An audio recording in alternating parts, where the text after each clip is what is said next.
Every conversation you have is secretly a game. An actual game, with a set of specific moves you are choosing from every time you open your mouth, whether you realize it or not. A scientist named Harvey Sacks proved this through a field called conversation analysis. He spent his entire life listening to thousands of recordings of ordinary people talking to each other, slowing them down and playing them back, until he could see the same small moves surface in every single conversation. The moves nobody ever told you the game had. And you are playing it constantly. Every time you talk to another person, a girl you like, a guy who could have become one of your closest friends, the stranger across the desk deciding whether to hire you, you sit down and start making moves. You have just never been shown the board, or the pieces, or a single one of the rules. Here is what that costs you, and it is worth sitting with for a second. When one of these goes badly, you do not lose points. You lose the person, the girl who was interested right up until the conversation quietly died in your hands. The group you stood at the edge of all night and never got pulled into. The job that went to someone who interviewed worse than you, but talked easier. There is no game over screen. There is just a soft "oh cool," a polite smile, and someone who has already started to leave. Most of the time, you never even find out a door was open, because it closes so quietly. The part that took me years to understand is that the people this goes well for are not smarter than you. They are not funnier or better looking. They just know the moves. You have been coming up short over and over on a technicality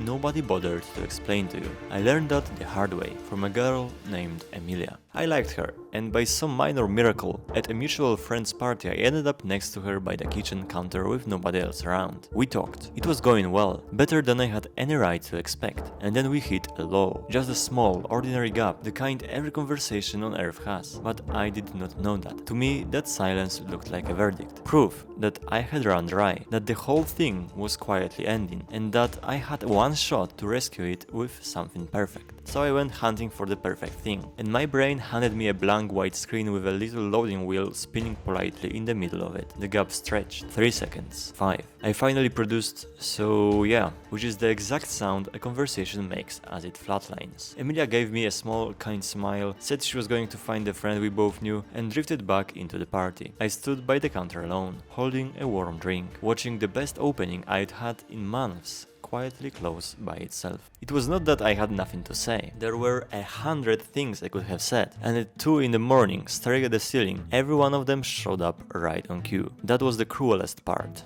The words existed. I just had no idea in the moment which move I was allowed to make. So I made none, and the silence made the decision for me. That is the lie almost nobody corrects. You think conversation is jazz. You think the people who are good at it are inventing brilliance on the spot, freestyling, born with a gift you never got. And because you are sure it is pure improvisation, every silence feels like a blank page you are failing to fill fast enough. But conversation is not jazz. It has rules. The exact rules Harvey Sacks gave his whole life to writing down through conversation analysis. And once you can see them, that moment with Emilia stops being proof that something is broken in you. It becomes the first game you can finally learn how to play. So let's go back to Harvey Sacks, because the way he found all of this is the reason we can trust it. He did something almost nobody had bothered to do. He sat and listened to recordings of real, ordinary people talking over and over, writing down exactly what he heard. Working alongside his colleagues Emmanuel Shegloff and Gail Jefferson, together they built the framework that became conversation analysis, the scientific discipline dedicated to reverse engineering how talk actually works. The calls he studied came into a helpline in Los Angeles, people phoning in at their worst moments looking for someone to talk to. And Sacks got quietly obsessed with something tiny, not what people were calling about, the very first seconds of the call. Here is what he noticed. The worker would pick up and say, "Hello, this is Mr. Smith, may I help you?" And that one little line does something sneaky. By offering his own name, Mr. Smith gently puts you on the hook to give yours back.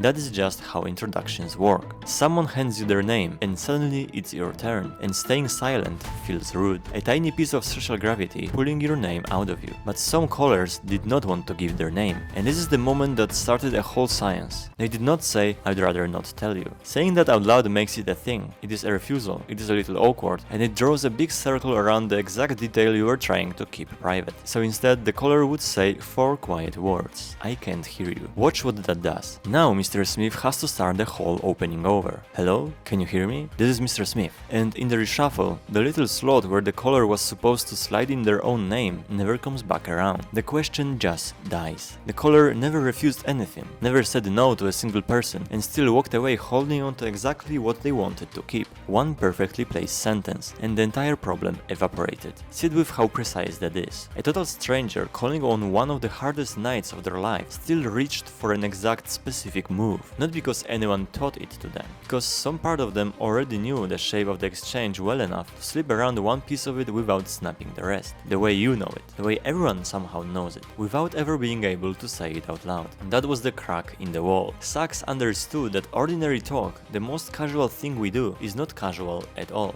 It runs on tiny, precise, repeatable moves, and the rules behind them are consistent enough to write down. So he did. He spent the rest of his life doing almost nothing else, cataloging the moves that surface again and again in every conversation, everywhere. The field he started is called conversation analysis, which is a heroically boring name for a reverse engineering the source code of talking. And here's the part that should change how you see every conversation from now on. If you have ever played a role-playing game, you know the moment where your character walks up to someone and the screen shows you a little list of things you are allowed to say, 3 or 4 options. You pick one. What Sacks discovered is that real conversation runs the same way. At any given second, you are not staring at a blank page. You are looking at a short menu of moves, a finite set of things that would actually fit right there. You just never got to see the menu. Nobody handed it to you. It stayed invisible your whole life. So let me show you the menu. And the first surprise is how much shorter it is than you would ever guess. At any moment in a conversation, you are only ever in one of 2 situations. Either the other person is talking or it is your turn. And each of those 2 situations comes with its own small set of available moves. Learn the moves for both and you are never truly stuck, because you are always in one situation or the other. Here is the strange part though. Most people panic hardest during the first situation, the easy one, which is a bit like drowning in a pool you could simply stand up in. So let's start there, with the moves you have while the other person is talking. The first one I call the keep going. When the other person is talking, you are not required to invent anything at all. This move is the smallest thing on the entire menu, and people skip it constantly,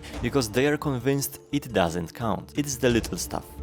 Yeah. Wait, really? No way. But it does not have to be just a sound. A keep going can be a small comment too. That's wild. Oh, I hate that. No way she said that. Any little thing that shows you are still in it. You think these are just filler you make while you frantically dig for something better to say. They are not. What researchers call back channeling, these tiny verbal and non-verbal signals, turns out to be doing a real job. When Sacks and the researchers who followed him slowed the tapes down, they found this move signal, keep going, I am still with you. That is all they have to do. They take zero cleverness and they make the person across from you feel heard, which is most of the work finished before you have said a single clever thing. This is also what the people on the phone were saying. Instead of giving out their name, they used a keep going, a move that signals to the other person to keep talking themselves. The second move, while they are talking, I call the dig, and is the single most powerful move on the whole menu. There is a study that proves it. A team at Harvard, led by Karen Huang and Alison Wood Brooks, took 110 people and ran them through speed dates. Almost 2,000 tiny 4-minute conversations, all recorded and counted. Published in the Journal of Personality and Social Psychology. The findings were striking. When they combed back through the data, one behavior predicted who got asked on a second date. Not looks, not jokes, the dig. A follow-up question. The people who, when their date said something, asked about the exact thing. Wait, how did that happen? What was that like? Why that one? Were the ones the other person wanted to see again. Here is why the dig lands so hard. A follow-up question is impossible to fake. To ask one, you had to actually be listening. You had to understand what they said, and you had to want more of it. So in about 4 words, you quietly prove all 3 at once, without ever announcing, I'm a really good listener, which is a sentence only bad listeners ever say out loud. The dig is also the fastest way to build genuine rapport, that feeling of real connection that people walk away craving more of, and that almost nobody can manufacture on command. So those are your 2 moves for when the other person is talking. Keep going and the dig. dig and notice how little they ask of you. You almost never have to be interesting, you just have to be interested. Keep them going, then dig into the last thing they said. That single pair of moves quietly rescues about half of the conversations you have spent your whole life believing you were just bad at. And that is only the first of the two situations. The other one, when the turn swings back to you, has its own moves. And that is where most people really think they fall apart. So now the harder half. The turn swings back to you. They have stopped talking. The air is yours. And this is the exact spot where you have always felt the floor drop out. This is the moment that cost me Emilia that counter. Your turn is where people are certain they fall apart. And it has 3 moves. That is the entire monster you have been afraid of. 3 moves. The first one I call the offer.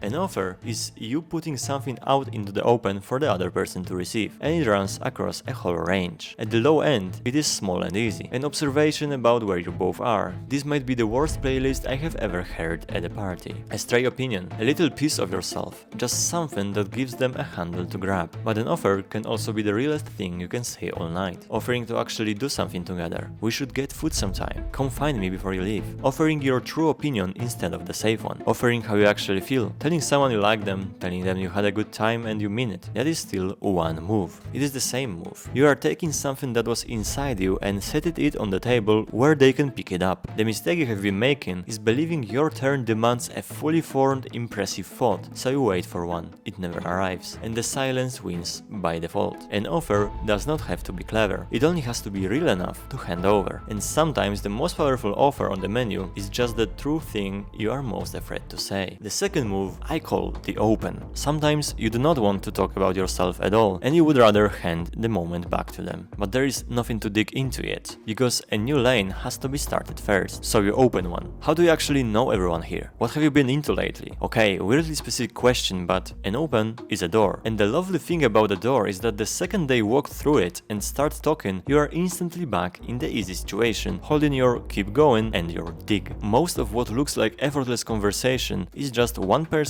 quietly alternating between opening doors and digging once the other person steps through. The third move is the big one, and is the one you are secretly the most scared of. I call it the story. Telling a story feels high risk because it takes up space. Everyone goes quiet, all eyes land on you, and if it flops, you feel it in your teeth. But a good story is not about talent. It runs on 2 tiny mechanics almost nobody does on purpose. The first is the preface. One short line before you begin that tells people a story is coming and how to feel about it. Okay, this is the most embarrassing thing that happened to me all year. That single sentence earns you the floor and tells the room how to react. The second mechanic is the one people skip, and it is exactly why their stories die on the table. At some point, you have to say why it mattered. Not just this happened, then this happened, then this happened, but the line where you stop and land it. And I swear, I have never wanted the ground to swallow me more in my life. Leave that line out and you are reading a grocery list. Put it in, and you are telling a story. Let me stop for a second, because I want to talk to you directly now. Look at what just happened. The thing that has scared you your entire life, the thing that makes you replay conversations at 2 in the morning, the thing that made me stand frozen by a counter while the best opening in months walked away, just got quietly cut down to 5 moves. Keep going, dig, offer, open, and story. That is the whole thing under the bed. 5 moves, and you already understood every one of them before I named it, because you have watched other people use it your entire life. But I do not think words were really the thing you were afraid of. I think the real fear is smaller and meaner than that. It is the fear of doing it wrong, saying the weird thing. The record scratch moment where you misspeak, the whole room turns and you want to move to a different country and start over. So here's the part that should lift a genuine weight off your chest. Conversations are built to survive mistakes. There is a move for it and you already own it. When something comes out wrong, you just say, sorry, that sounded strange. What I meant was, and then you say it again. That is the entire repair.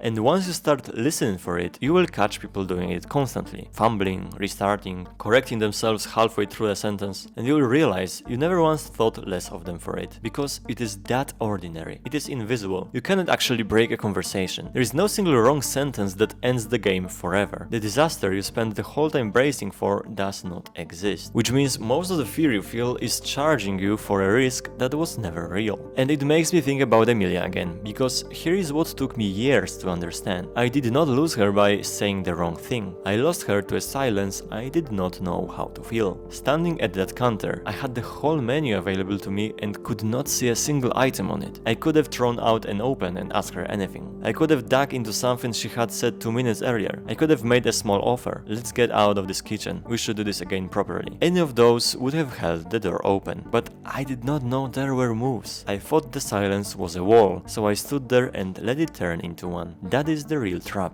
The clumsy move almost never costs you the person. The silence you don't know how to feel is what does it every single time. Now the part that is going to sting a little because it did for me. You can know every move on that menu and still lose people. And there is one specific reason why. A sociologist named Charles Derber, in his book The Pursuit of Attention, studied around 1500 real conversation, and he found a habit so common it is almost invisible, running underneath nearly every exchange. He called it conversational narcissism. That sounds harsh, but stay with me, because you are almost certainly doing it, and so was I. Here is the habit. Every time someone tells you something, you have two ways to respond. Derber called them the shift and the support. Say a friend goes, "Oh, I barely slept last night." The support keeps the light on them. "Oh no, what happened?" The shift swings the light around onto you. I got like 4 hours. Read those two again, because they feel almost identical in the moment and they do completely opposite things. The support hands the conversation back. The shift quietly takes it. And this is the real trap, because the shift does not feel rude. It feels like bonding. You think you are relating. See, I get it, that happens to me too. But what the other person feels underneath is the spotlight sliding off them half a second after they finally stepped into it. Do it once, no harm done. But most people shift constantly on almost everything and sprinkle in just enough support to still feel like a good listener. That reminds me of when oh, you think that's bad? See, what I always do is, every one of those is you softly taking the ball the instant it was handed to you. Which is exactly why you can talk plenty and still feel people cool on you for a reason you can never quite name. It was never that you said too little. It is that every time they open a door, you walk through it in the wrong direction, back toward yourself. The fix is almost insultingly simple, and you already own the tool. It is the dig. Next time someone says something and you feel that reflex rise, the itch to jump in with your version, your story, your matching thing, catch it. Instead of matching, ask. Turn the "oh same" into "wait, what happened?" You will feel it physically. This little tug pulling you back towards yourself, and every time you resist it and dig into them instead, they walk away thinking that was one of the best conversations they have had in weeks, and they will not even be able to tell you why. So that is the menu. Keep going, dig, offer, open, and story. A repair for when it comes out wrong, and the discipline to hand the light back instead of stealing it. That is not a personality. It is not a gift you were born with or born without. It is a set of moves. The moves that Harvey Sacks and conversation analysis pulled out of thousands of tapes, so that people like you and me would not have to figure it out alone at 2 in the morning. And you have had every one of these moves the whole time. That is the part I need you to sit with. You were never actually missing the words. The night I stood frozen at that kitchen counter, I was not empty. I was fully loaded and completely blind, surrounded by open doors I could not see, because nobody had ever told me they were doors. The silence with Emilia was never a wall. It was just a moment waiting for a move, and I owned every move it was asking for. You are going to be in that exact spot soon. Maybe this week, a small lull, a little drop in the air, that old cold flash that says you have run out and it is over. But it is going to feel different now, because you will know that a lull is not a verdict. It is just the game telling you it is your turn, and you will finally know what your turn is for. Somewhere out there is a version of that night at the counter where I saw the door, where the pause opened and I just asked her something, or told her I didn't want her to wander off yet, and the whole evening bent a few degrees in a better direction. I do not get that night back, but you have not had yours yet.